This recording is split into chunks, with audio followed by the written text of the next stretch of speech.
everyone. Happy Tuesday and welcome to the Parent Podcast here in our studio at ABC. I hope you had an amazing time of worship here this weekend with our church family. I'm Josh, the youth pastor here at church, and I want to thank you for joining me on your drive, your lunch break, or just that time you set aside for this each week. So, without further ado, let's get to it. So it's budget season here at ABC. I was pulled away yesterday with some peripheral projects that needed to basically just get done. October is getting busier. Before you know it, it's going to be Thanksgiving, then Christmas, and then the New Year. I don't know about you, but time is rarely on our side, no matter what the Rolling Stones say. One thing has been stuck in my mind lately, though, and it's something I've talked with our pastor about the last few weeks. Forgive me, Pastor, if I butcher this, but for a general understanding of our conversations, I've distilled it into this. We often focus on the time taken instead of the journey itself. You know, I've got a previous student who asked if I could go to see him play football. I instantly thought to myself, man, that's a 2-hour drive. And because games usually go to 9:30, 10 o'clock, it'd be safer for me to get a hotel, make the 2-hour drive the next morning. Before long, I had to realize that I was more concerned about my travel time than I was going to see a student who I poured 4 years of ministry into, a student that I would do anything for, a student that I love seeing follow Jesus.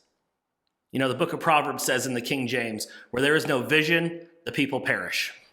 I tend to like the CSB reading, without revelation, people run wild. The crazy thing is, most of us know the first part of that verse. Proverbs 29:18 clearly states that a vision, that guidance is necessary, that we should plan. But never does it say that those plans are what dictate us.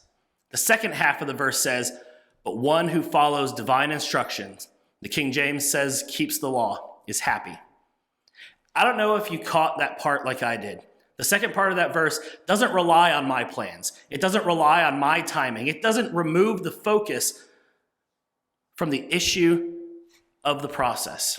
Like I said, at the beginning here, it's budget season at the church. In October, I have to budget for every plan that I make for next year. Now, do I know what's going to happen next year? Absolutely not.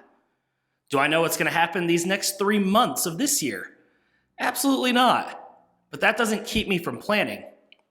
But it also gives me the freedom to do what God has called me to do in every moment. I may make all the plans in the world, but if my focus is on my process, I tend to miss where God is working. I don't see it because I'm more concerned about my 2-hour drive than I am about the student who wants me to be there for them. Parents, we are given our children for such a short time. When they move out of our house, we hope that the journey raising them has helped them to grow into responsible adults, into strong followers of Jesus, into people who can be counted on.